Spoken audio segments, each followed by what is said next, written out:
Library and Information Sciences from Punjab University. He also completed his Master's in Islamic Studies and LLB from the same university.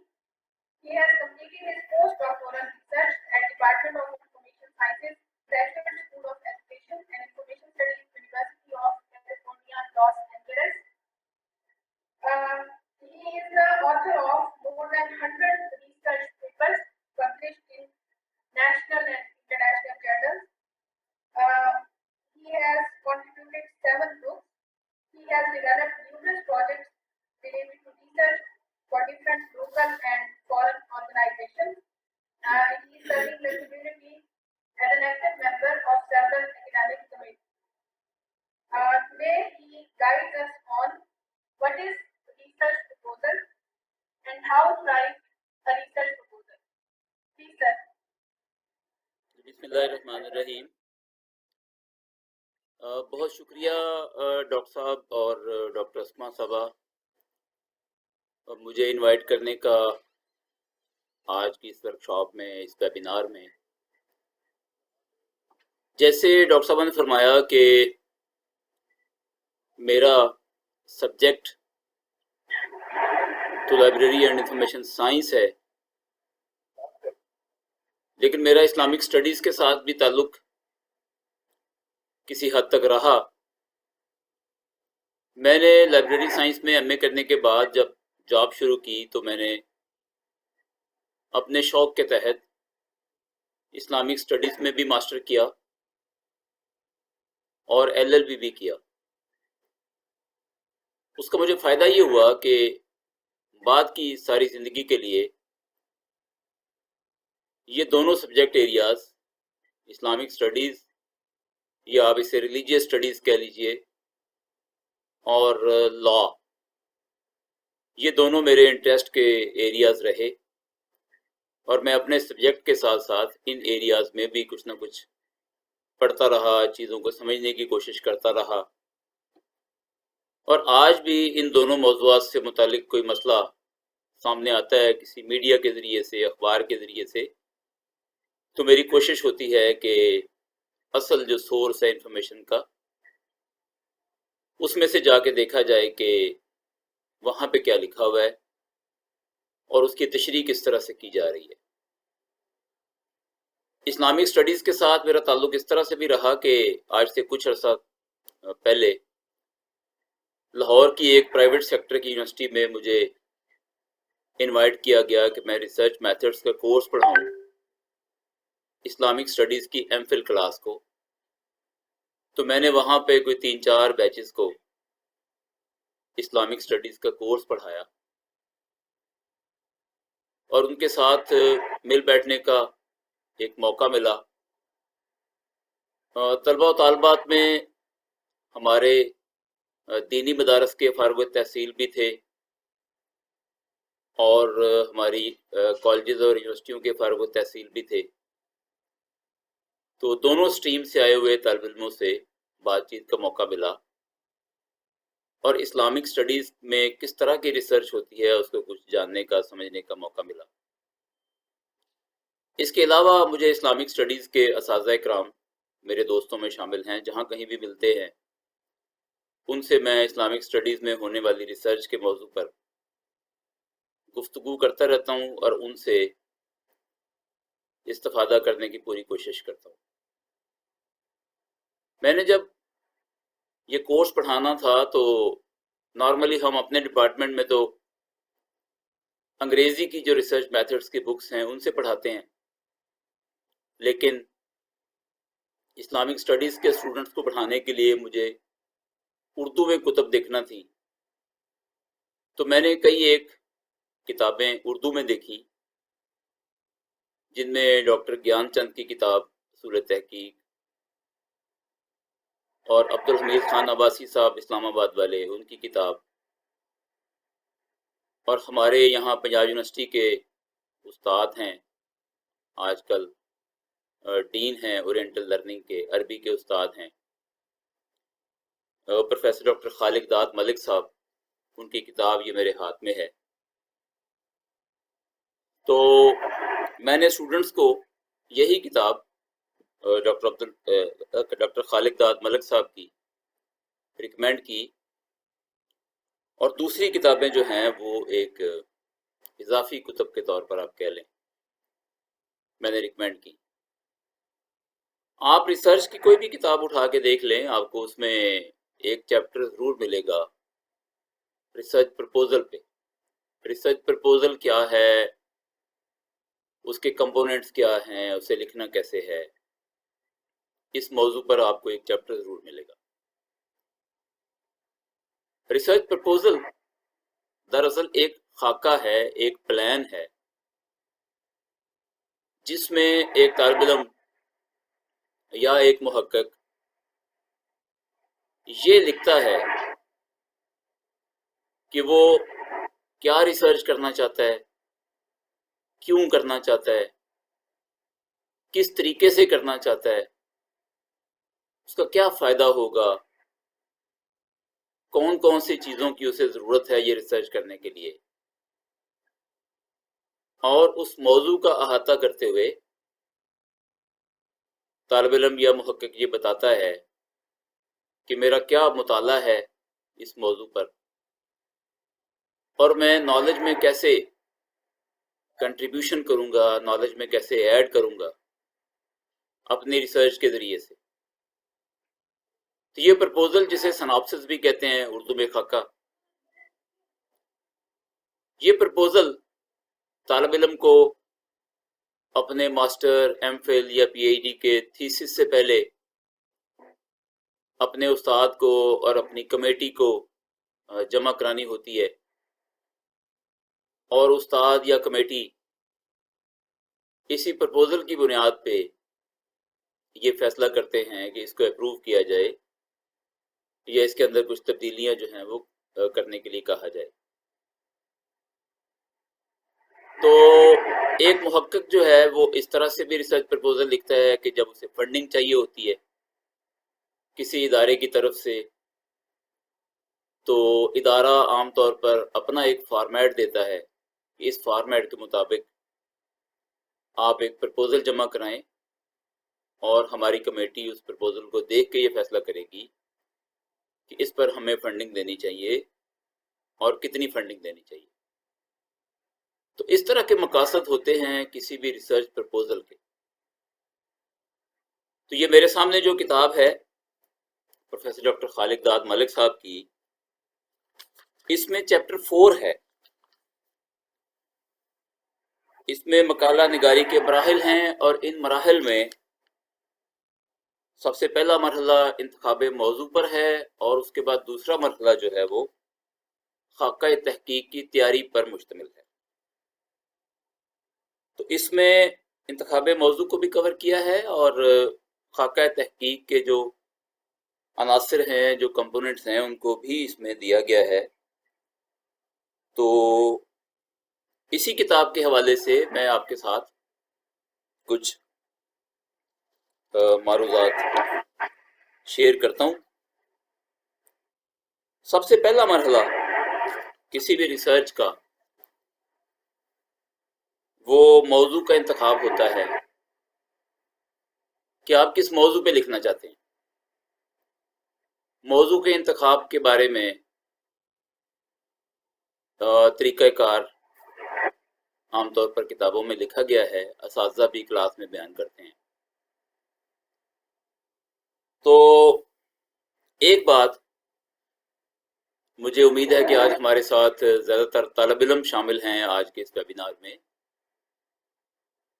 تو ایک بات میں آپ کے ساتھ شیئر کرتا چلوں، میرا تاثر ہے، میرا ایکسپیرینس بھی کہہ لیجئے،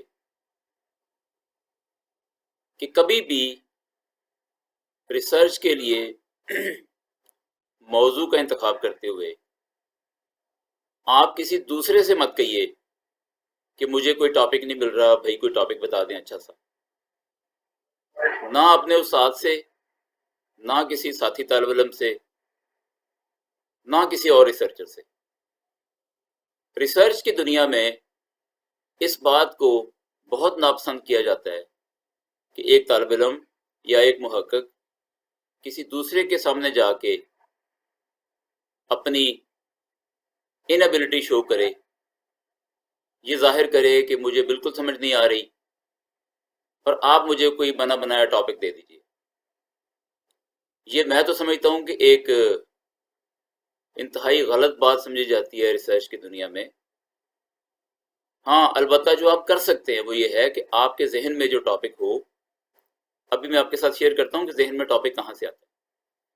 آپ کے ذہن میں جو ٹاپک ہو، آپ کسی دوسرے کے ساتھ جا کے اسے شیئر کریں، اس سے ڈسکس کریں، اور وہ اگر آپ سے بڑا محقق ہے یا آپ کے استاد ہیں یا کوئی سینئر ریسرچر ہے تو وہ آپ سے کچھ سوالات پوچھیں گے اور آپ کے ٹاپک کا انالیسس کر کے آپ کو گائیڈ کریں گے کہ اس موضوع پر کام کرنا چاہیے یا نہیں کرنا چاہیے، یہ ٹاپک اچھا ہے یا برا ہے. لیکن کبھی بھی آپ اپنی انیبلٹی ظاہر کر کے کسی دوسرے کو کبھی مت کہیں کہ مجھے آپ ٹاپک بتا دیجئے. اب رہا یہ سوال کہ ٹاپک ذہن میں کہاں سے آتا ہے. دیکھیں ریسرچ جو ہے وہ نام ہی اس بات کا ہے کہ آپ ایگزسٹنگ نالج میں دنیا کے اندر جو علم موجود ہے اس کو آگے بڑھانے کا کام کر رہے ہیں. چاہے آپ کسی مسئلے کے حل کے لیے کام کریں، چاہے کوئی علمی بحث جاری ہے جس کے اندر آپ حصہ ڈالنا چاہتے ہیں. ریسرچ اپنے مقاصد کے اعتبار سے تو کئی طرح کی ہے، لیکن ایک بڑا مقصد یہ ہے کہ دنیا میں موجود علم کی روایت کو آپ آگے بڑھانا چاہتے ہیں. اس مقصد کے لیے آپ ریسرچ کرنا چاہتے ہیں. آپ ریسرچر کب بنیں گے؟ کہ جب آپ کو یہ پتا ہوگا کہ موجود علم ہے کیا. میں ابھی 3-4 دن پہلے BZU کے ایک دوسرے ڈپارٹمنٹ کے ساتھ ویبینار میں شریک تھا. تو ایک طالب علم نے سوال پوچھا، جی آپ کہتے ہیں کہ لٹریچر ریویو کریں تو اس میں سے پرابلم آئیڈینٹیفائی ہوگی، اگر پرابلم آئیڈینٹیفائی نہ ہو تو کیا کریں؟ تو میرا جواب یہ تھا کہ آپ اور لٹریچر پڑھیں. جی اگر کسی موضوع پر بہت زیادہ کام ہو چکا ہو اور اس میں کوئی نئی چیز نہ مل رہی ہو، میرا جواب یہ تھا کہ جن موضوعات پہ دنیا میں زیادہ کام ہوا ہے ان موضوعات میں زیادہ گنجائش ہے کہ اور کام کیا جائے. یہ ہو ہی نہیں سکتا کہ آپ لٹریچر پڑھیں، لٹریچر سے آپ وابستہ ہو جائیں، علم کے جو مصادر ہیں ان سے آپ کی واقفیت ہو جائے اور آپ کے ذہن میں نئے موضوعات نہ آئیں. یہ ہو ہی نہیں سکتا. اور اگر کبھی ایسا محسوس ہو کہ کچھ پڑھنے کے باوجود ذہن میں نئے ٹاپک نہیں آ رہے تو آپ یہ سمجھ لیجئے کہ آپ کا علم ادھورا ہے، آپ نے ابھی صحیح طرح سے پڑھا نہیں ہے، یا اگر پڑھا ہے تو بہت کم پڑھا ہے. تو سب سے پہلا جو بنیادی سورس ہے ٹاپک کے ذہن میں آنے کا وہ خود لٹریچر ہے. آپ کا جو بھی ایریا آف انٹرسٹ ہو، میں یہ سمجھتا ہوں کہ اسلامک اسٹڈیز کے اندر بہت سارے ایریاز ہیں جن میں کام ہو سکتا ہے. جتنے بھی سبجیکٹ آپ نے ماسٹر میں پڑھے، ایم فل میں پڑھے یا PhD میں پڑھ رہے ہیں، ان سارے ایریاز میں اور ان کے علاوہ بہت سارے ایسے ایریاز ہیں جن میں کام ہو سکتا ہے، اور وہ سارے کا سارا کام اسلامک اسٹڈیز کا کام ہی کہلائے گا اگر اس کا تعلق آپ ریلیجن کے ساتھ یا اسلام کے ساتھ جوڑتے ہیں. تو موضوعات کی کمی نہیں ہے، بس کمی اس بات کی ہے کہ آپ لٹریچر کا مطالعہ کریں اور آپ کا جو بھی انٹرسٹ کا ایریا ہے اس پر خوب پڑھیں. تو یہاں بھی جو طریقے بتائے گئے اس کتاب میں وہ بھی مختصر میں آپ کے ساتھ شیئر کر دیتا ہوں کہ انہوں نے کہا ہے جی کہ ذاتی معلومات کا تجربہ. تو آپ کی ذاتی معلومات کیا ہیں کسی بھی معاملے کے بارے میں؟ ریسرچر کی ایک نشانی جو یہاں بھی دی گئی ہے وہ یہ ہے کہ اس کے ذہن میں سوالات بہت سارے آتے ہیں، وہ کسی بھی چیز کو چیلنج کرتا ہے. تو چیلنج کرنا جو ہے وہ ریسرچ کی ابتدا ہے. اگر آپ کا ذہن چیلنج کرنے والا ہے تو آپ ایک اچھے ریسرچر بن سکتے ہیں. چیزوں پر سوال کھڑا کریں، میں اپنی آپ کو مثال دیتا ہوں. یعنی میں کچھ سالوں سے چونکہ ریسرچ کا کام کرتا ہوں، میرا ایریا جو بھی ہو، تو میرا ذہن سوال کرنے والا بن گیا. میرے سامنے کوئی صاحب کہتے ہیں کہ اللہ تعالیٰ نے یہ فرمایا، تو میں انہیں کہتا ہوں کہاں فرمایا، سورس بتائیں. جی میں کہہ رہا ہوں. میں نے کہا میں آپ کو نہیں مانتا، آپ مجھے یہ کہیے کہ میرا یہ خیال ہے، تو میں آپ کی بات پوری توجہ سے سنوں گا.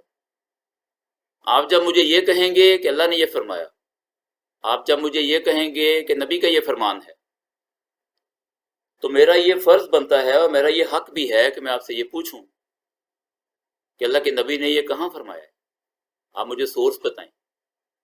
میرا یہ حق ہے یہ پوچھنا کہ یہ حدیث، اس کی کیا حیثیت ہے. حدیث کی بہت ساری اقسام ہم نے پڑھی ہیں، اس کی کیا حیثیت ہے. موضوع حدیث کے بارے میں بھی ہم نے پڑھا ہے کہ حدیث کی کتابوں میں وہ آ گئیں، لیکن تحقیق سے ثابت ہوا کہ وہ فیبریکیٹڈ ہے، موضوع ہیں. تو ہر وہ بات جو کوئی بھی شخص لکھ رہا ہو، دوسرے سے کہہ رہا ہو، وہ من و ان ماننے والی نہیں ہوتی. ہمیشہ ایک ریسرچر جو ہے اس کے سورس کے پیچھے جاتا ہے. اور دین یا مذہب تو نام اسی چیز کا ہے. دیکھیں میں جو سمجھاؤں، میں اپنا تاثر آپ کے ساتھ شیئر کرتا ہوں. میں جو سمجھاؤں، کسی بھی ریلیجن میں جب ہم ریسرچ کرنا چاہتے ہیں، وہ ریلیجن اسلام ہو یا کوئی اور ریلیجن ہو، تو ریلیجیس اسٹڈیز میں جو ریسرچ ہے اس کا بنیادی مقصد یہ ہے کہ وہ ریلیجن کیا ہے. سب سے پہلے تو اس کو سمجھا جائے کہ ریلیجن کی بنیادی تعلیمات کیا ہیں، وہ ریلیجن اپنے بارے میں کیا بتاتا ہے. دوسرا یہ کہ وہ انسانوں کو کیا رہنمائی فراہم کرتا ہے زندگی کے کسی بھی معاملے میں. کیا کوئی گائیڈنس ریلیجن سے آتی ہے؟ ہم سارے بطور مسلمان اس بات کو تسلیم کرتے ہیں کہ انسانی زندگی ریلیجن کے مطابق بسر ہونی چاہیے. تو ہمیں زندگی کے ہر معاملے میں اپنے دین سے رہنمائی درکار ہے. اب دین کس معاملے میں کس طرح کی رہنمائی دیتا ہے، اس کے لیے ہمیں ریسرچ کرنی ہوگی. اب ریسرچ کے مصادر، یعنی آپ نے پڑھنا کیا ہے. اگر دین اسلام کی مثال لے لیں کہ اللہ تعالیٰ کی ذات ہے، تو اللہ کا کلام سب سے بنیادی سورس ہے. فقہ میں ہم نے پڑھا کہ سب سے پہلے ہم کسی بھی حکم کے بارے میں یہ دیکھیں گے قرآن کیا کہتا ہے، اس کے بعد نبی کی تعلیمات ہیں، اس کے بعد صحابہ کا عمل ہے، اس کے بعد پھر اور طریقے ہیں، امت کا اجماع، اس طرح کی باتیں ہیں. پوری ایک ترتیب ہے جو ہم نے شریعہ کے یا فقہ کے کورس میں پڑھی ہوئی ہے. اسی ترتیب سے ہمیں مصادر کو دیکھنا ہوگا. پھر ریلیجن میں اکثر اوقات یہ ہوتا ہے کہ جو اوریجنل سورسز ہیں ان کی تفسیر اور تشریح میں اختلافات پیدا ہو جاتے ہیں. علماء کا ایک گروہ ایک بات کہتا ہے، علماء کا دوسرا گروہ اس سے ہٹ کے بات کرتا ہے. تو اس پر تحقیق کی ضرورت پڑتی ہے کہ اصل مصادر سے قریب ترین کون ہے. تو ان کا ہمیں دیکھنا ہوتا ہے کہ ان کا استدلال کا جو ہے وہ طریقہ کیا ہے، انہوں نے کون سی جو ہے وہ مصادر کو، آیات کو، احادیث کو، یا کون سے اقوال صحابہ کو لے کے تو اپنا نقطہ نظر بنایا ہے. دوسروں نے کون سا بنایا ہے، زیادہ اس میں سے اسٹرانگ کون سا ہے، کون سی بات جو ہے اس کے لیے زیادہ اچھے طریقے سے آرگومنٹ دیا گیا ہے، کون سے میں آرگومنٹ میں کوئی ٹیکنیکل فالٹ ہے. تو یہ آپ جانتے ہیں کہ علماء کو منطق بھی سکھائی جاتی ہے کہ استدلال کیا کیسے جاتا ہے، آرگومنٹ کیا ہو تو کنکلوژن کیا ہونا چاہیے. کنکلوژن ہمیشہ آرگومنٹس پہ بیس کرتا ہے. مثالیں کس طرح کی دینی چاہیے، کون سی مثال ریلیونٹ ہوتی ہے، کون سی ارریلیونٹ ہوتی ہے. تو ریلیجن تو نام ہی اس بات کا ہے کہ آپ کا سورس آف نالج ڈیوائن ہے. یا اللہ تعالیٰ کی ذات خود ہے اپنی کتاب کے ذریعے سے، یا اپنے نبیوں کے ذریعے سے ڈیوائن نے انسان کی ہدایت کے لیے جو ہے وہ انتظام کیا ہے.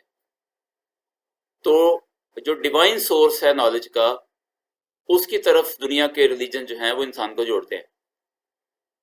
اب اس ڈیوائن کو یہ دیکھنا کہ جو بات کلیم کی جا رہی ہے وہی اصل بات ہے، کیا قرآن میں ویسے ہی لکھا ہے، حدیث میں ویسے ہی لکھا ہے، حدیث صحیح ہے یا نہیں، آیت جس کے بارے میں کلیم کیا جا رہا ہے وہ قرآن پاک میں ہے یا نہیں، پھر اس کی تشریح جس طرح سے کی جا رہی ہے اس میں کیا ایک لاجیکل سیکوینس ہے آرگومنٹس کا، نہیں ہے، مثالیں کیا تھی، نتیجہ کیا نکالا. یہ سارے کے ساری باتیں جو ہیں یہ اسلامک اسٹڈیز کی ریسرچ میں شامل ہوتی ہیں. تو یہاں پہ میں بات کر رہا تھا کہ کہاں سے آپ کے پاس موضوع آئے گا. تو سب سے پہلے پوائنٹ انہوں نے یہ بنایا آپ کی ذاتی علم اور معلومات اور تجربہ. دوسرا انہوں نے بتایا دوسروں سے گفتگو. آپ جب طالب علم مل بیٹھتے ہیں، اساتذہ آپس میں مل بیٹھتے ہیں، طالب علم اور استاد آپس میں بیٹھتے ہیں تو پھر گفتگو کرتے ہیں. اس گفتگو میں ایسے نئے مسائل سامنے آ سکتے ہیں، ایسے اشکال سامنے آ سکتے ہیں جن کو ریسرچ کے ذریعے سے پرکھنے کی ضرورت ہے. اگلا نقطہ انہوں نے بنایا ہے غور و فکر اور سوچ بچار. انسان کے پاس جو علم ہے اس کی بنیاد پہ وہ بیٹھ کے غور و فکر کرے، اور یہاں پھر وہی بات کہ سوال کرے.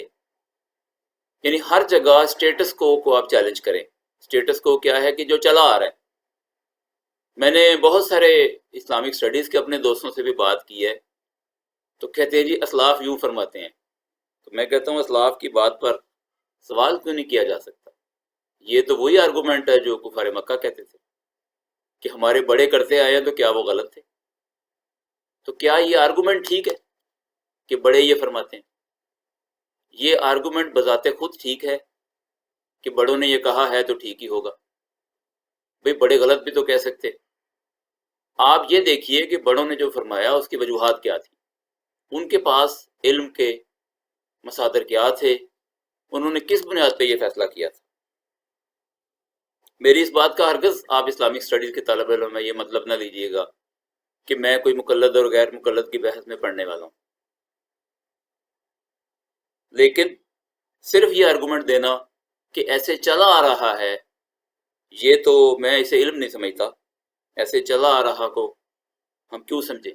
ہر وقت ہر دور میں جو چلا آ رہا ہے، جو روایات ہیں، اس کو ہمیں دین کے ساتھ کمپیئر کرنا ہے، اور اگر وہ دین کے کسی اصول کے مطابق ہے تو وہ ٹھیک ہے، اور اگر ٹکراتا ہے تو اسے ختم ہونا چاہیے، چاہے وہ صدیوں سے چلا آ رہا ہے. تو غور و فکر اور سوچ بچار. اس کے بعد انہوں نے پوائنٹ بنایا ریڈیو ٹیلی ویژن کی خبریں اور ریڈیو ٹیلی ویژن پر آنے والے پروگرام. اور آج کل ریڈیو ٹیلی ویژن تو الیکٹرانک میڈیا تھا، تو آج کل آپ انٹرنیٹ اور سوشل میڈیا کو شامل کر لیں. سوشل میڈیا پہ بہت ساری بحثیں جاری رہتی ہیں، اور ایک اہم موضوع جو ہے وہ ریلیجن ہوتا ہے.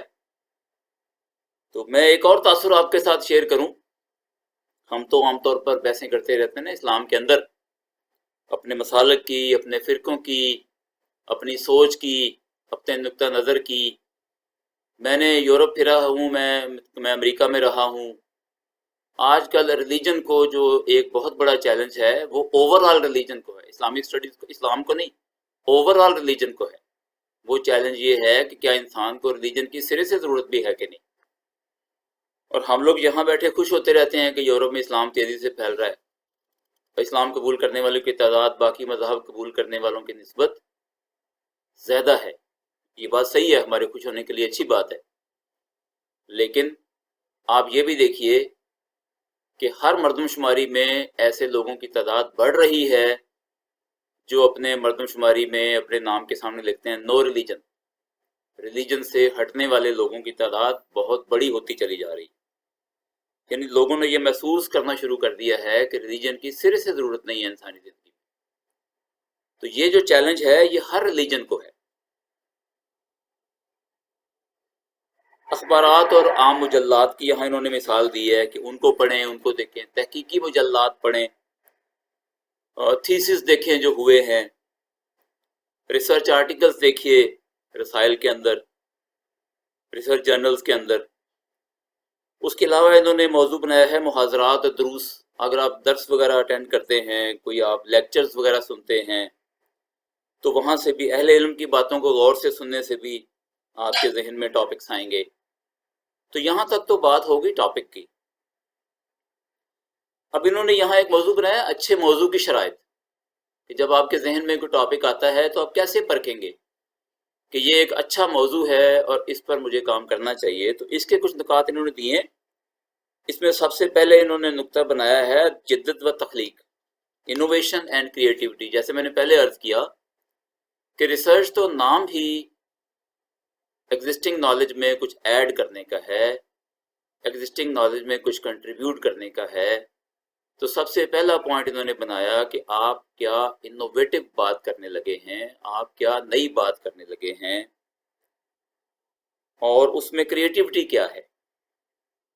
دوسرا پوائنٹ انہوں نے بنایا انٹرسٹ کا، دلچسپی، رغبت کا، کہ آپ کی اس موضوع میں انٹرسٹ ہو، کیونکہ ریسرچ کا کام ایک بڑا سنجیدہ قسم کا کام ہے، اور شروع میں اس کا امکان ہے کہ آپ کو یہ بورنگ محسوس ہو، آپ کی دلچسپی اس میں کم ہو، مشکل کام بھی ہے۔ تو موضوع ایسا ہونا چاہیے جس میں آپ کی دلچسپی ہو، آپ کے لیے اس کی ریڈنگز کو پڑھنا آسان ہو، اس کے لیے جو محنت درکار ہے اس میں آپ کا دل لگے۔ ریسرچ کے کام میں آپ کا پیسہ بھی خرچ ہوتا ہے، آپ کا وقت بھی لگتا ہے، آپ کو بڑی عرب ریزی کرنی ہوتی ہے۔ اس کام کے لیے آپ اپنے آپ کو تیار کر پائیں، اور یہ تیاری آپ کی تبھی ہوگی جب آپ کی دلچسپی کا موضوع ہوگا۔ تو اگر کوئی زیادہ بڑی مجبوری نہ ہو تو آپ ہمیشہ اپنے دلچسپی کے موضوع میں ہی کام کریں۔ اگلا نقطہ انہوں نے بنایا جی جامعیت اور وضاحت، کہ کام جو ہے وہ جامع ہو، کمپریہنسو ہو، پوری طرح سے واضح ہو۔ آپ جب پرپوزل میں لکھیں تو وہ سمجھ آئے کہ آپ کیا کرنا چاہ رہے ہیں، اور اپنے تئیں وہ ایک مکمل موضوع ہو۔ دیکھیں موضوع کے چھوٹے بڑے حصے بنائے جا سکتے ہیں، یعنی ایک موضوع ذرا براڈر نیچر کا ہوتا ہے، دوسرا اس سے ذرا کم براڈر ہوتا ہے یا نیرو ہوتا ہے، لیکن جو موضوع بھی آپ لیں وہ مکمل ہو۔ اس کے بعد انہوں نے جو ہے نا وہ لفظی تحدید کی بات کی ہے، ورڈ لمٹ آپ کہہ لیں اسے، کہ عنوان تحقیق نہ اتنا لمبا ہو کہ بیزار کر دے، اور نہ اتنا مختصر ہو کہ مفہوم واضح نہ ہو سکے۔ یہ آپ بات کر رہے ہیں عنوان کی، یعنی جو آپ نے موضوع کا انتخاب کرنے کے بعد اس کا ٹائٹل رکھنا ہے، اس کی بات کر رہے ہیں کہ ٹائٹل رکھتے ہوئے بھی آپ جو ہے وہ اس بات کا خیال رکھیں کہ بہت زیادہ لمبا یا بہت زیادہ چھوٹا نہیں ہو۔ اگلا انہوں نے نقطہ بنایا ہے مصادر و مراجع کی دستیابی، کہ آپ نے جو ریسرچ کرنی ہے اس کے لیے جو آپ کا سورس آف نالج ہے، سورس آف ڈیٹا ہے، جہاں سے آپ نے انفارمیشن لینی ہے اپنی ریسرچ مکمل کرنے کے لیے، وہ مصادر اویلیبل ہوں۔ آپ کو کچھ ایسی کتابیں چاہیے جو دنیا کے کسی دوسرے ملک میں ہیں، آپ کی رسائی میں نہیں ہیں، تو آپ ظاہر ہے ایسا ٹاپک نہیں لیں گے۔ آپ ایک ایسا موضوع سوچتے ہیں جو موضوع آپ کی زندگی کے لیے اہم تو ہو، لیکن اس کے لیے آپ کے پاس کوئی سورس نہ ہو۔ بلکہ میں اس کی مثال دیا کرتا ہوں کہ مرنے کے بعد قبر میں انسان کے ساتھ کیا سلوک ہوتا ہے، اس پر ہم کوئی سروے تو نہیں کر سکتے۔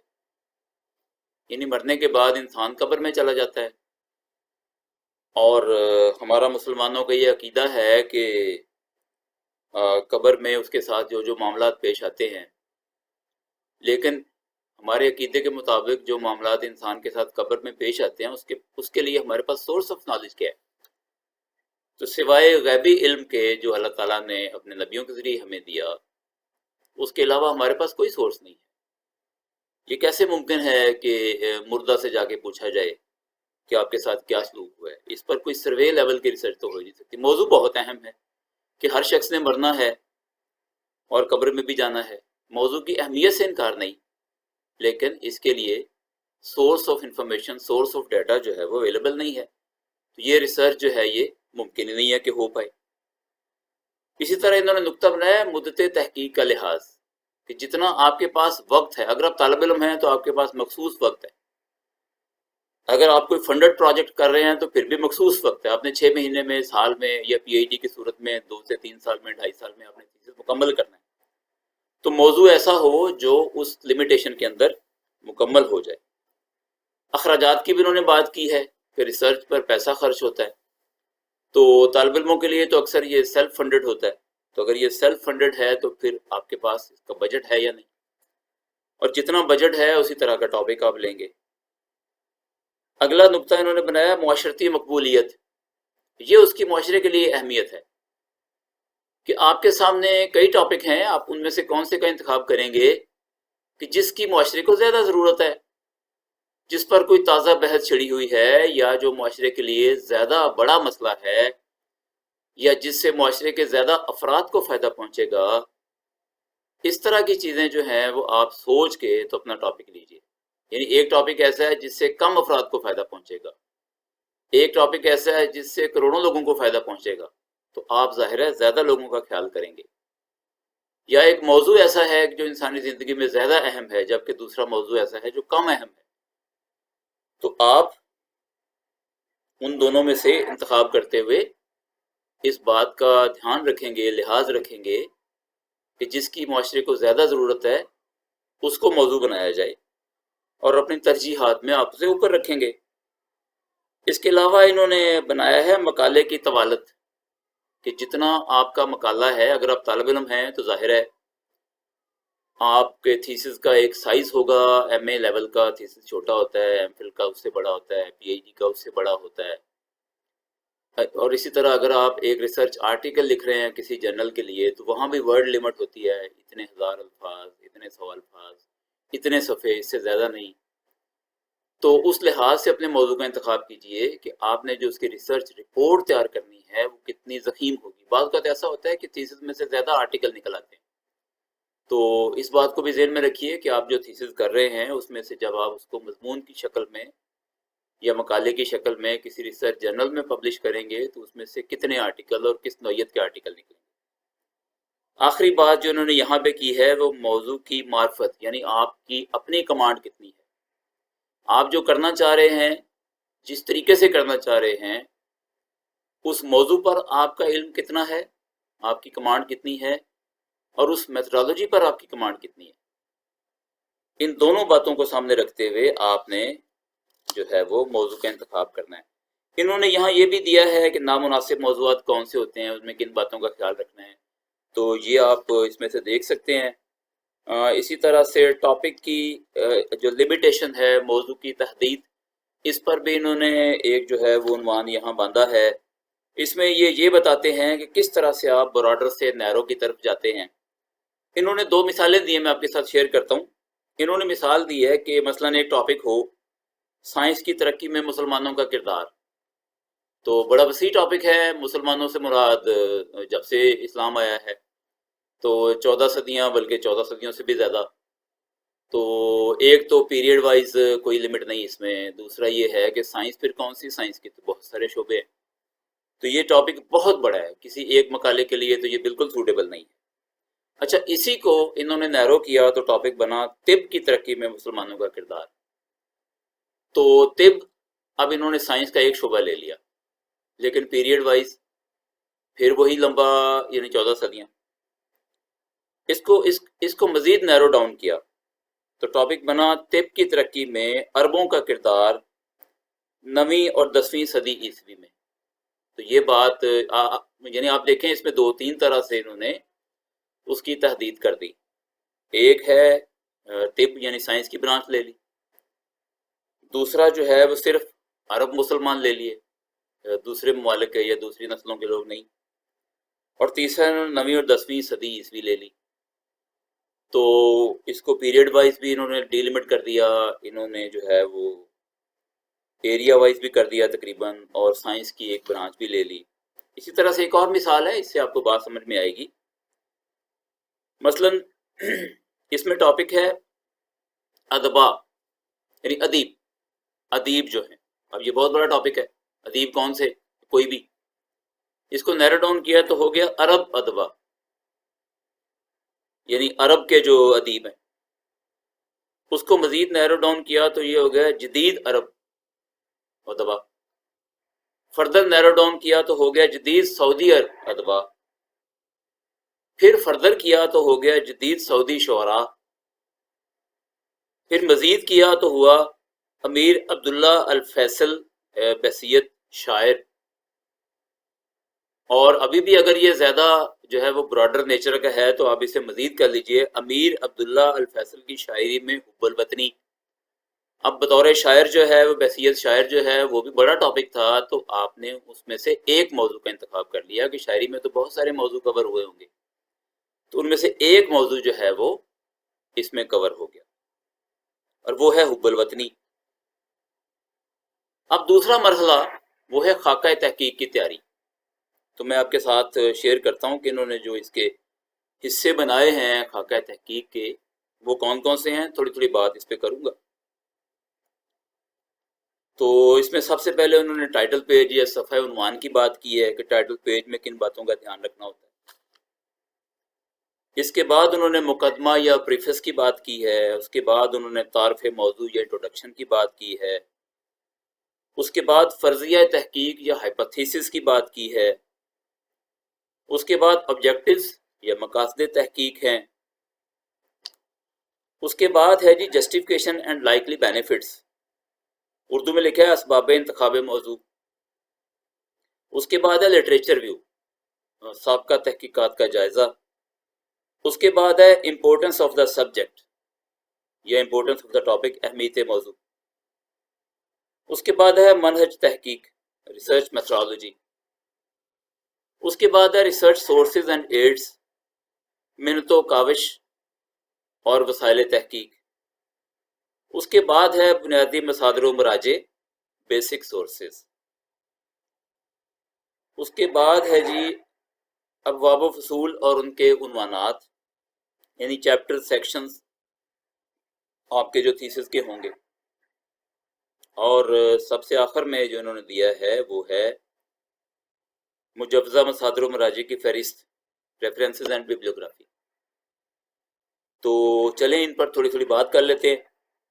یہ جو ریسرچ سائناپسس یا پرپوزل کے یہ کمپوننٹس ہیں، تو سب سے پہلے انہوں نے ٹائٹل پیج کی بات کی ہے. ٹائٹل پیج پر سب سے پہلے تو عنوان آنا چاہیے، ٹائٹل آنا چاہیے، طالب علم کا نام آنا چاہیے، مقالہ نگار کا.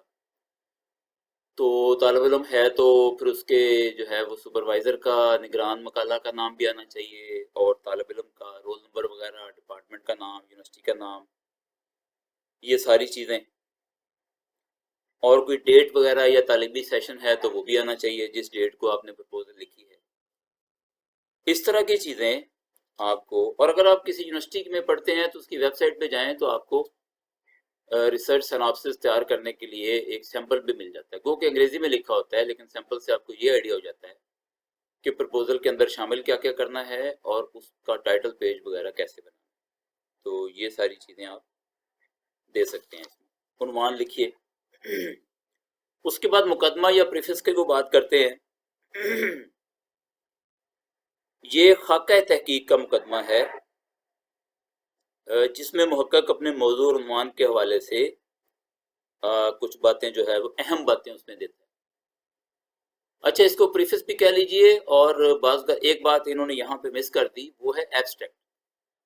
تو ہماری یونیورسٹیاں جو ہیں وہ ایک خلاصہ، اور یہ خلاصہ تحقیق کا نہیں ہوتا، یہ خلاصہ بھی پرپوزل کا ہی ہوتا ہے کہ آپ ایک صفحے میں یہ لکھیے کہ آپ کی پرپوزل کیا ہے، اس کے مقاصد کیا ہیں، اور آپ کا میتھڈ وغیرہ کیا ہو. تو انٹروڈکشن میں آپ اپنے ٹاپک کا، اپنے موضوع کا تعارف کراتے ہیں. آپ کا موضوع کیا ہے، یعنی آپ اس میں اگر کسی چیز کی ڈیفینیشن کرنی ہے تو وہ آپ کرتے ہیں. یعنی آپ کا موضوع کیا ہے. اگر کوئی ٹرم ہے ایسی تو ٹرم کو ڈیفائن کرتے ہیں، اس کی کوئی ٹائپس ہیں تو وہ بتاتے ہیں. تو پڑھنے والا جو ہے وہ آپ کے موضوع سے واقف ہو. جس ایریے میں آپ کام کر رہے ہیں جو ہے وہ پرائز بانڈ پہ، کہ پرائز بانڈ کی اسلام میں کیا حیثیت ہے، تو آپ پھر بتائیں گے پرائز بانڈ کا کانسیپٹ کیا ہے، پرائز بانڈ ہوتا کیا ہے، اور یہ کس طرح سے جو ہے وہ اس پر عمل ہوتا ہے اور اس کے لیے جو بینکوں نے سسٹم بنایا ہوا ہے یا حکومتوں نے سسٹم بنایا ہوا ہے وہ کس طرح کا بنایا ہوا ہے. تو آپ اپنے پڑھنے والوں کو سمجھائیں گے کہ یہ موضوع کیا ہے. اور اسی طرح سے نیکسٹ آپ جائیں گے تو آپ ہائپوتھیسس. اچھا انہوں نے ہائپوتھیسس لکھا ہے. ہم لوگ جو ریسرچ میتھڈز کو پڑھنے پڑھانے والے لوگ ہیں ہم لوگ اس کو جو ہے وہ ہائپوتھیسس نہیں کہتے, ہم لوگ اس کو تھیسس کہتے ہیں. کیونکہ ہائپوتھیسس میں جب امریکہ میں پوسٹ ڈاک کر رہا تھا تو میں نے اپنے سپروائزر سے بھی اس موضوع پر ڈسکشن کی تھی کہ ہائپوتھیسس اور تھیسس میں کیا فرق ہے. تو سپروائزر کا یہ خیال تھا کہ ہائپوتھیسس ہوتا ہے کوانٹیٹیو ریسرچ میں, جس میں ہم سروے کرتے ہیں یا ایکسپیریمنٹل ڈیٹا ہوتا ہے. کوانٹیٹیو ریسرچ میں جب ہم ویریبلس کو آپس میں جوڑتے ہیں, ان کا ریلیشن شپ معلوم کرنے کی کوشش کرتے ہیں, تو وہاں ہمیں ہائپوتھیسس کی ضرورت پڑتی ہے. یہ فرضیہ ہی ہے, لیکن یہی فرضیہ جب ہم کوالیٹیٹیو ریسرچ میں لے آتے ہیں, اور اسلامک سٹڈیز میں جو زیادہ تر ریسرچز ہم کرتے ہیں وہ کوالیٹیٹیو نیچر کی ہوتی ہیں زیادہ تر. یعنی بہت کم ایسا ہوتا ہے اسلامک سٹڈیز میں دنیا بھر میں کہ اس میں سرویز وغیرہ ہوتے ہوں یا ایکسپیریمنٹل ریسرچ ہوتی ہو. زیادہ تر ہم کوالیٹیٹیو ریسرچ کرتے ہیں. اس پر میں آگے جا کے مزید بات بھی کرتا ہوں آپ سے. تو اس کو تھیسس کہیں, اور یہ تھیسس یا فرضیہ یہ ہے کہ آپ کے ذہن میں جو پوائنٹ آتا ہے کہ آپ کی ریسرچ کے بعد نتیجہ کیا نکلے گا. مثال کے طور پہ ابھی میں نے پرائز بانڈ کی مثال دی تھی کہ اسلام کی روشنی میں پرائز بانڈ کی جو ہے جو قرآ کے ذریعے سے پرائزز نکلتے ہیں اس کی حیثیت کیا ہے. تو آپ اس کا فرضیہ یوں لکھ سکتے ہیں کہ ہماری بنیادی معلومات کے مطابق اسلام ایسی کسی چیز کو ناجائز قرار دیتا ہے, اس موضوع پر ہم کام کریں گے. یعنی ہمارا خیال یہ ہے ہمیں فلاں سورس سے, فلاں کتاب سے یا فلاں مضمون سے یا فلاں عالم دین کی گفتگو سے پتہ چلا کہ یہ جائز نہیں ہے. اس کو ہم ایک فرضیہ بنا کے چلیں گے اور ہم پوری اسلامی تعلیمات کو دیکھیں گے کہ کیا یہ واقعی جائز نہیں ہے.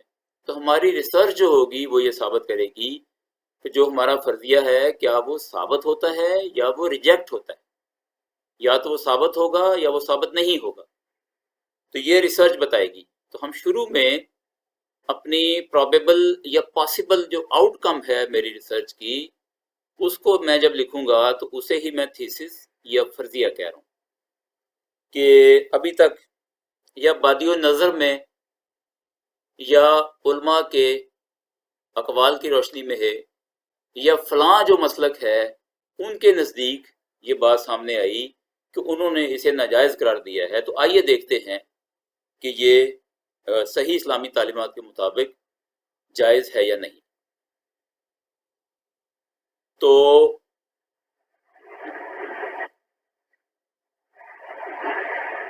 جی فرضیہ پر بات ہوگی. اس کے بعد ہے مقاصد. مقاصد یہ ہوتے ہیں کہ آپ جو کرنا چاہ رہے ہیں, آپ کیا حاصل کیا کرنا چاہ رہے ہیں. یعنی آپ اپنے اہداف کا, اپنے مقاصد کا ذکر کریں گے 1 2 3 4 کر کے کہ آپ کریں گے کیا. جی میں لٹریچر ریویو کروں گا, اس میں سے یہ نکالوں گا, میں سروے کروں گا, اس میں سے یہ نکالوں گا, اور میں یہ معلومات لینا چاہتا ہوں, میں یہ معلومات لینا چاہتا ہوں.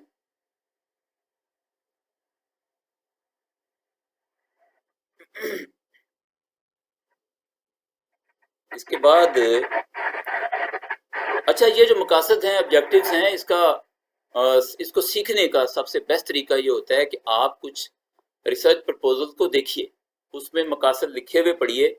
ان مثالوں سے بات جو ہے وہ آسانی سے سمجھ آ جائے گی کہ مقاصد کو 1 2 3 4 کر کے کس طرح سے لکھا جاتا ہے. کہ جو کام آپ نے کرنے ہیں ہر کام کے لیے آپ کو ایک مقصد لکھنا ہوگا. یعنی مقصد پر پھر ڈیپینڈ کرے گی آپ کی میتھڈالوجی. اس کے بعد ہے جی جسٹیفیکیشن. اس کو ہم انگریزی میں ریشنل بھی کہتے ہیں, اسباب. کہ کیوں آپ کو ضرورت محسوس ہوئی یہ ریسرچ کرنے کی, کیا ایسا بڑا مسئلہ آن پڑا تھا, کیوں آپ نے محسوس کیا کہ آپ ریسرچ کریں گے. آپ نے اس میں تھوڑی سی بیک گراؤنڈ بتانی ہے کہ ضرورت کیوں پڑی کہ آپ اس پر ریسرچ کرنا چاہتے ہیں, اس کی ضرورت سرے سے کیوں ہے. یعنی آپ کے ذہن میں کیسے آیا کہ آپ کو یہ موضوع لینا چاہیے, اس کی جسٹیفیکیشن کیا ہے. اور اسی جسٹیفیکیشن کو آگے جا کے پھر آپ جوڑیں گے اس کی اہمیت کے ساتھ یا اس کے جو لائکلی بینیفٹس ہیں اس کے ساتھ، کہ جب یہ ریسرچ ہو جائے گی، دیکھیں ریشنل اور سگنیفیکنس یا لائکلی بینیفٹس میں فرق ہوتا ہے. ریشنل یہ ہوتا ہے کہ یہ ٹاپک میرے ذہن میں کیسے آیا، میں اس پر کام کیوں کرنا چاہتا ہوں، یہ ذہن میں کیسے آیا. اور لائکلی بینیفٹس یا سگنیفیکنس یہ ہوتی ہے کہ جب یہ ریسرچ ہو جائے گی، اس ریسرچ کا کیا فائدہ ہوگا. اب ظاہر ہے اگر اسلامک اسٹڈیز کی ریسرچ ہے تو اسلام کی روشنی واضح ہو کے سامنے آ جائے گی کہ ہمارا دین اس خاص موضوع کے بارے میں کیا کہتا ہے. یا اگر وہ کوئی اختلافی مسئلہ ہے تو اس میں کمپیریزن کر کے سامنے آ جائے گا کہ علماء نے جو دلائل دیے ہیں وہ کس طرح کے دلائل دیے، تاکہ اس مسلک کو ماننے والے پورے شرح صدر کے ساتھ یہ سمجھیں کہ مجھے اس بات پر کس طرح سے جو ہے وہ عمل کرنا ہے. تو اہمیت موضوع اور اسباب انتخاب موضوع، ان کو ایک اکٹھی ہیڈنگ پہ آپ بنا سکتے ہیں. اچھا، پھر اس میں ہے لٹریچر ریویو. تو ظاہر ہے میں تو شروع سے ہی بار بار آپ کے ساتھ شیئر کر رہا ہوں کہ لٹریچر ریویو کی بہت بڑی اہمیت ہے. آپ نے اس موضوع پر ہونے والی اب تک کی جو ریسرچ ہے اس کا ایک جائزہ پیش کرنا ہے کہ ہمارے سے سینئر علماء نے یا محققین نے اس موضوع پر جو علم ہے اس کو کہاں تک پہنچایا، اور وہیں سے ایک پرابلم آئیڈینٹیفائی کر کے یا ٹاپک آئیڈینٹیفائی کر کے میں اسے تھوڑا آگے لے کے جا رہا ہوں. تو لٹریچر ریویو آپ نے کرنا ہے. اس کے بعد آ جاتی ہے جی ریسرچ میتھڈالوجی. یہ بہت بڑا ایک حساس ایک مسئلہ ہے. اکثر میں چونکہ ایڈوانس ریسرچ بورڈ میں بھی بیٹھتا ہوں یونیورسٹی کے، تو اکثر یہ مسئلہ وہاں پہ درپیش ہوتا ہے کہ اسلامک اسٹڈیز کے طالب علم ایک پراپر ریسرچ میتھڈ اپنی پرپوزل میں شامل نہیں کرتے. تو یا تو ان کی کوئی ٹریننگ میں کچھ کمی رہ گئی ہوتی ہے یا اس طرف وہ توجہ نہیں دیتے. اچھا، یہ تو ممکن نہیں ہے کہ ریسرچ میتھڈ کے بغیر وہ ریسرچ کر لیں. میتھڈ ان کے ذہن میں ہوتا ہے اور پیچھے کہیں ہڈن ہوتا ہے، لیکن پرپوزل کا مسئلہ یہ ہے کہ وہ پرپوزل کے اندر لکھا ہونا چاہیے. ریسرچ میتھڈ کی ہیڈنگ کے تحت لکھا ہونا چاہیے کہ آپ کا کون سا میتھڈ ہے. تو ریسرچ میتھڈز جو ہیں وہ بہت طرح کے ہیں، یعنی ان کی جو تقسیم ہے اس کے مختلف طریقہ کار ہیں. ان کے مقاصد کے اعتبار سے بھی ان کی تقسیم ہے، ان کے کام کرنے کے اعتبار سے بھی ان کی تقسیم ہے. تو تقسیم کے مختلف طریقے ہیں، ان کتابوں میں دیے بھی ہوئے ہیں. تو آپ نے ایگزیکٹلی یہ بتانا ہے کہ میری ریسرچ کا اس کی ٹائپ کون سی ہے. یعنی اسلامک اسٹڈیز میں جیسے میں نے عرض کیا کہ کوالیٹیٹیو نیچر کی ریسرچ زیادہ ہوتی ہے. اس میں سے بھی پھر کون سی زیادہ ہوتی ہے؟ ڈاکومنٹری ریسرچ ہوتی ہے، ہسٹوریکل ریسرچ ہوتی ہے، آرکائیول ریسرچ ہوتی ہے، لائبریری ریسرچ ہوتی ہے، اور ٹیکسٹ کی یا کسی مینuscript کی ایڈیٹنگ کا کام ہوتا ہے، اس کی تخریج کا کام ہوتا ہے. اس کے علاوہ آج کل کے دور میں جو سوشل سائنسز سے ریلیٹڈ ہمارے ایشوز ہیں، وہاں پہ ہمیں جو سروے میتھڈ ہے یا کوانٹیٹیٹیو میتھڈ ہے یا بعض اوقات ایکسپیریمنٹل بھی آپ کر سکتے ہیں. وہ گو کہ وہ زیادہ سائنس میں یا سوشل سائنس میں یوز ہوتا ہے، لیکن جو بھی میتھڈ ہے اسے آپ نے واضح طور پر لکھنا ہے. اور ظاہر ہے جو میتھڈ آپ یہاں لکھیں گے اس سے پہلے اس میتھڈ کو سیکھیں گے، اس کی آپ بنیادی جو ضروریات ہیں ان کو پورا کریں گے. ان کے بارے میں آپ دیکھیں گے کہ اس میتھڈ کے اندر کن کن باتوں کا خیال کرنا ہے. اور میتھڈ کو عام طور پر تفصیل سے دینا ہوتا ہے کہ کیا میتھڈ ہے، اس کے اندر ڈیٹا کہاں سے آئے گا، اور ڈیٹا کا انالیسس کیسے کرنا ہے. اب ڈیٹا اگر آپ کی یعنی آپ کا ڈیٹا اگر کتب ہی ہیں تو آپ نے وہاں سے کس طرح سے اٹھانا ہے. اگر آپ کی کمپیریٹیو ریسرچ ہے تو آپ نے کن باتوں کو کمپیئر کرنا ہے، کمپیریزن کا کون سا طریقہ استعمال کرنا ہے. تو جس میتھڈ کو آپ یوز کریں گے، اگر آپ سمجھتے ہیں کہ آپ کا ہسٹوریکل ریسرچ میتھڈ ہے، کسی ہسٹوریکل ایونٹ کے بارے میں آپ بات کرنے لگے ہیں، تو اس کے لیے ہسٹوریکل میتھڈز کی الگ سے بکس ہیں، الگ سے ریسرچ کی کتابوں میں اس کے چیپٹرز ہیں، وہ آپ کو سیکھنے ہوں گے. اور اس کی ساری ضروریات کو پورا کرتے ہوئے اس میں انٹرنل کریٹیسزم، ایکسٹرنل کریٹیسزم، تو اس طرح کی بہت ساری باتیں جو ہیں اس میں شامل ہیں. تو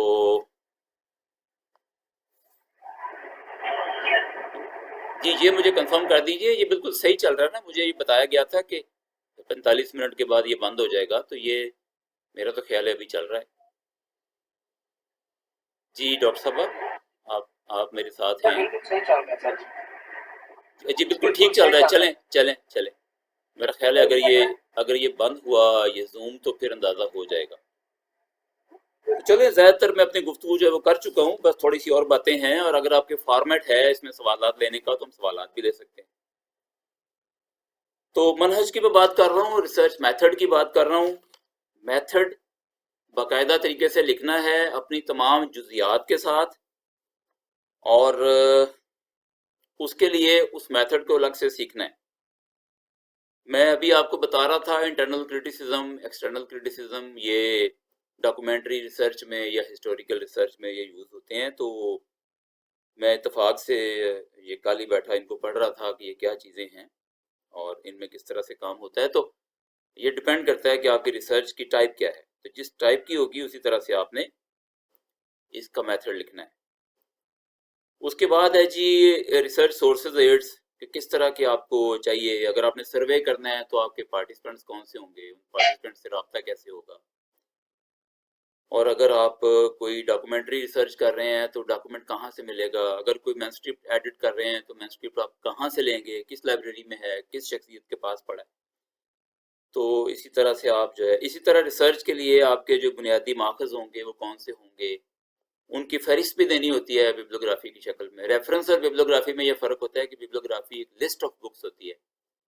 آپ جن مصادر کو بھی آگے جا کے استعمال کریں گے ان کی ایک لسٹ ہے, ایک جنرل لسٹ کو بیبلیوگرافی کہتے ہیں. اور ریفرنسز کہتے ہیں کہ جو آپ نے اپنی پرپوزل میں جن کو سائٹ کیا, جن کو کوٹ کیا, صرف انہی کی لسٹ. اگر صرف انہی کی لسٹ ہو تو وہ ریفرنسز ہے. اور اگر وہ ایک براڈر سینس میں آپ بتائیں کہ میں یہ 100 کتاب 200 آرٹیکل ان کو کروں گا تو اس کی ایک لسٹ بنا دیں اگر آپ, تو وہ بیبلیوگرافی کہلائے گی. اسی طرح سے جو تھیسس ہے اس کے چیپٹرز کی ایک آؤٹ لائن آپ کو بنا کے دینی ہے کہ میرے تھیسس میں جو ہے وہ 5-6 چیپٹرز ہوں گے, 7 ہوں گے, اور ان کے یہ عنوانات ہوں گے. یا ان کے اندر ایک پیراگراف لکھ دیں کہ اس چیپٹر میں اس بات کو کور کروں گا, اس چیپٹر میں اس بات کو کور کروں گا. تو اس طرح سے جو ہے وہ آپ چیپٹرز کی ایک لسٹ بھی دیں گے, ریفرنسز بیبلیوگرافی بھی بنائیں گے, تو آپ کی جو پرپوزل ہے وہ مکمل ہو جائے گی.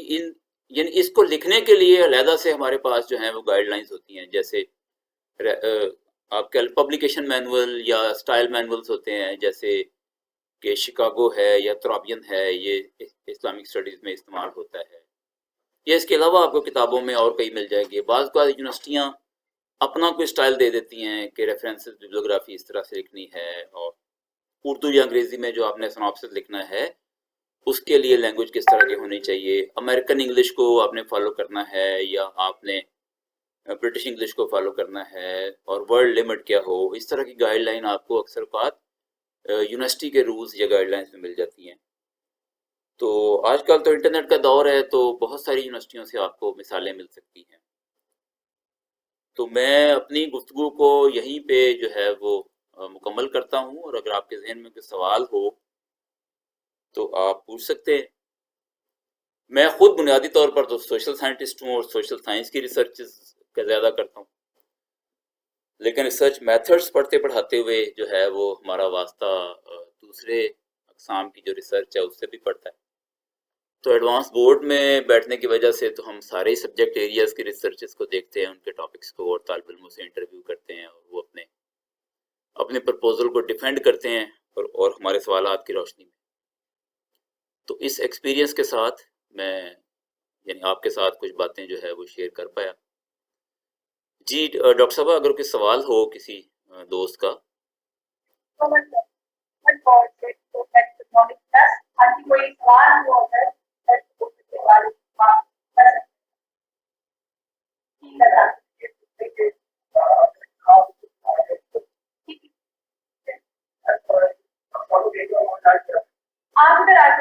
ہاں آواز ابھی تک تو مجھے نہیں آئی, یعنی ابھی کلیئر آواز نہیں آئی.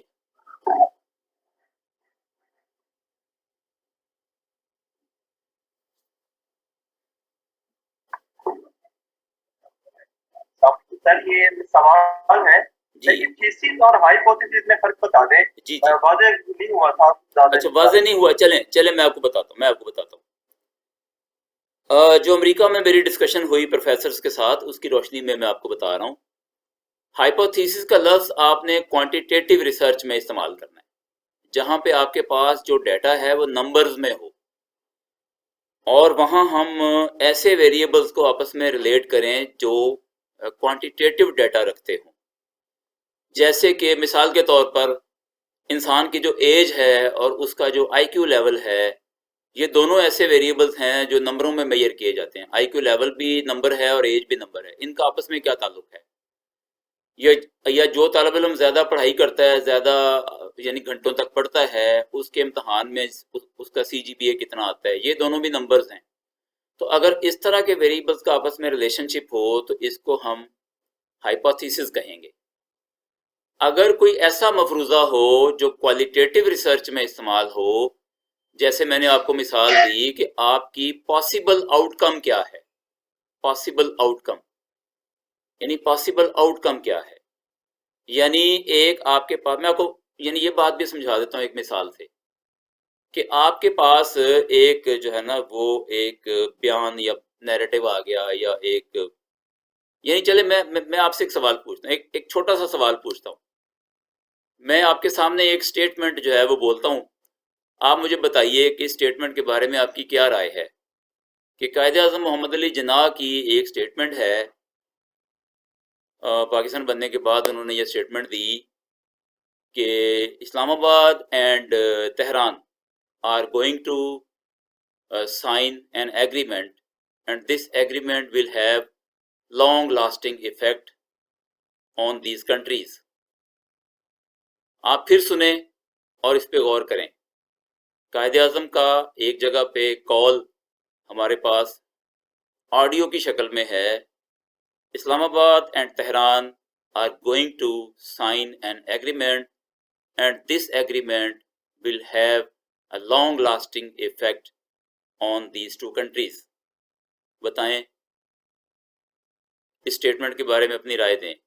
کیا یہ سٹیٹمنٹ صحیح ہے، غلط ہو سکتی ہے؟ بتائیں. یہ ایک کوشچن آ گیا. جی آپ میں سے جی آپ اچھا، جنہوں نے سوال پوچھا ہے وہی اس کا جواب دے. جی ابھی جنہوں نے سوال پوچھا.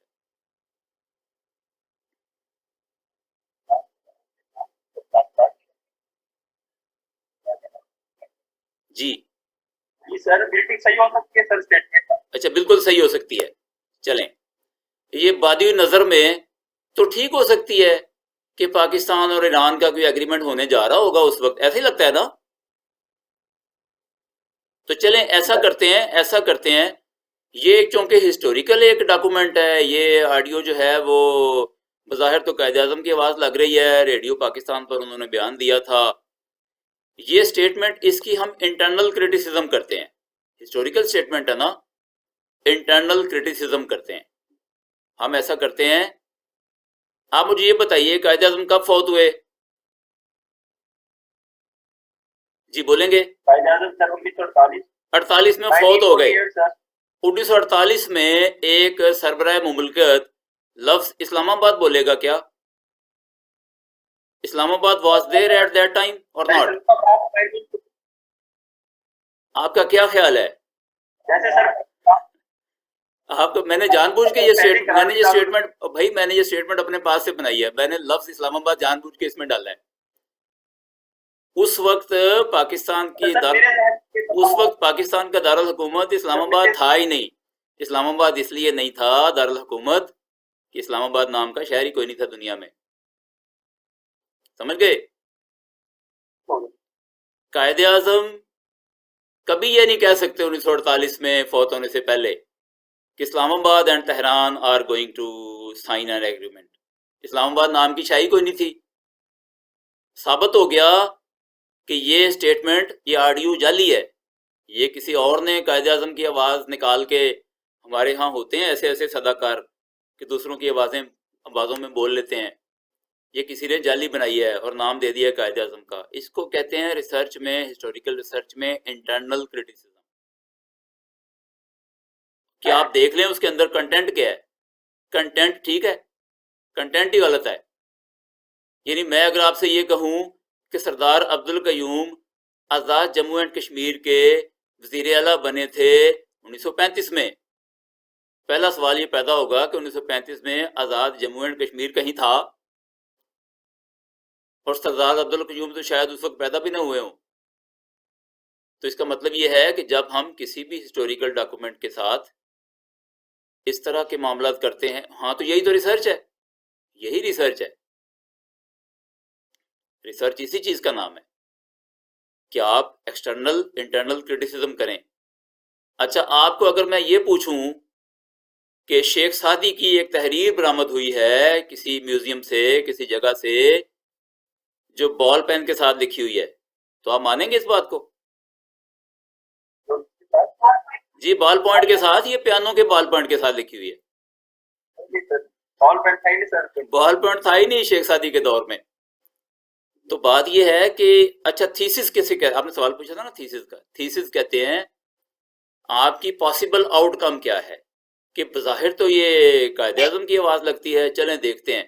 ایک آج کل بہت بڑا جھگڑا چل رہا ہے نا کہ قائد اعظم ایک نظریاتی اسلامی پاکستان چاہتے تھے یا ایک سیکولر پاکستان چاہتے تھے. آپ نے دیکھا اس پر کتنی بحثیں ہوئی ہیں، کتنے کالم لکھے گئے، کتنی کتابیں لکھی گئیں. سیکولر کہتے ہیں کہ وہ سیکولر، خود بھی سیکولر تھے اور سیکولر پاکستان چاہتے تھے. انہوں نے تو مذہبی برابری کی، مذہبی آزادیوں کی بات کی ہے. اور دوسرے لوگ کہتے ہیں کہ نہیں، قائد اعظم نے تو بڑے واضح الفاظ میں کہا تھا کہ ہم اسلام کی تجربہ کا بنانا چاہتے ہیں، ہم سارے مسلمان ہیں الحمدللہ. قائد اعظم نے واضح کہا تھا. اب بحث اس پر چھڑی ہوئی ہے. اچھا، واقعہ آج سے کوئی 70 سال 80 سال پرانا ہے، بحث آج چھڑی ہوئی ہے. اب اگر جو اسلامسٹ ہیں وہ اس کو ثابت کر لیں کہ قائد اعظم نے واقعی اسلام کی تجربہ کا کہا تھا تو ان کا موقف جو ہے وہ مضبوط ہوتا ہے. سیکولرسٹ اگر اس کو غلط ثابت کر دیں اور ہاں تو ان کا موقف جو ہے وہ مضبوط ہوتا ہے. تو بات یہ ہے کہ جو ہمارے ہیومینٹیز میں یا ریلیجیس اسٹڈیز میں جو کوالیٹیٹیو ریسرچ ہوتی ہے، اس میں جو پاسبل آؤٹ کم ہوتا ہے کہ جناب یہ ہمیں نظر آتا ہے کہ شاید یہ برآمد ہو. اچھا، اس کا پورا امکان ہے کہ ریسرچ کے بعد کچھ اور برآمد ہو جائے. وہ جو تھیسس آپ لکھتے ہیں نا شروع میں اپنی پرپوزل میں، اس کا ثابت ہونا ضروری نہیں ہے، وہ اس کے الٹ بھی ہو سکتا ہے. اور ریسرچر کی کوئی ذمہ داری نہیں ہے کہ اس کو ثابت کر کے رہے. ریسرچ جو ہے نا وہ علم کی کھوج کا نام ہے، علم کو اپنی مرضی کے معنی پہنانے کا نام نہیں ہے. ریسرچ تو کھوج کا نام ہے. تو آپ جو پاسبل آؤٹ کم ہے وہ لکھ دیں اور بعد میں ثابت ہو جائے گا کہ وہ ٹھیک تھی یا غلط تھی. تو اس کو بولتے ہیں تھیسس. جی، اور کوئی سوال اگر پوچھنا چاہیں تو. سر بہت دیر Thank you so much, sir. جی ڈاکٹر صاحب پھر کافی ہے آج کے لیے. جی السلام علیکم ڈاکٹر صاحب. جی ڈاکٹر صاحب آپ کیسے ہیں؟ ڈاکٹر صاحب آپ کو بہت شکریہ، آپ نے ٹائم دیا. کوئی اور سوال ہے کسی کو؟ جی، ایک اور بچہ آ رہا ہے. جی میں بس آپ کو شکریہ ادا کرنے آیا ہوں تھینکس کے لیے. جی ڈاکٹر صاحب آپ کی بڑی مہربانی. جی ڈاکٹر صاحب آپ کی بڑی مہربانی. آپ سر پرپوزل کو گائیڈ لائن دی ہے. یہ لاسٹ کوسچن سر ایک ہے. سر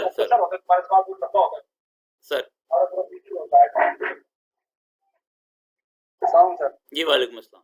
سر سوشل سائنسز میں ہم اسٹیٹسٹیکل ٹول یوز کر سکتے ہیں ریسرچ کے لیے؟ جی بالکل. جب بھی آپ دیکھیں اسٹیٹسٹیکل ٹول اس وقت استعمال ہوتا ہے جب آپ کے پاس کوانٹیٹیو نیچر کا ڈیٹا ہو. تو جب آپ کوئی سروے کرتے ہیں یا کوئی ایکسپیریمنٹ کرتے ہیں تو آپ کے پاس جو ہے وہ کوانٹیٹیو نیچر کا ڈیٹا آتا ہے. تو ظاہر ہے کوانٹیٹیو ڈیٹا کو تو انالائز کرنے کے لیے اسٹیٹسٹیکل ٹول یا اس کے فارمولے ہی یوز ہوں گے اور اس کے لیے سافٹ ویئر بھی ہیں. تو یہ ڈپینڈ کرتا ہے. اگر آپ یعنی یہاں ہم 20 مثالیں ڈسکس کر سکتے ہیں کہ آپ اسلامک اسٹڈیز کے ایریا میں رہ کے آپ سوشل سائنس کے سٹائل کی ریسرچ کریں. تو سوشل سائنس میں ریسرچ کریں، کوانٹیٹیو ڈیٹا لیں اور اسٹیٹ کا ٹول استعمال کریں. بالکل صحیح آپ نے کہا. جی بہت شکریہ ڈاکٹر صاحب. تو انشاءاللہ جی انشاءاللہ بعد میں بھی جب ورکشاپ ہوگی آپ سے استفادہ کرتے رہیں گے. جی انشاءاللہ ڈاکٹر صاحب آپ سے انشاءاللہ رابطہ رہے گا. جی تمام لوگ آپ کو سلام دیجیے گا. جی السلام علیکم.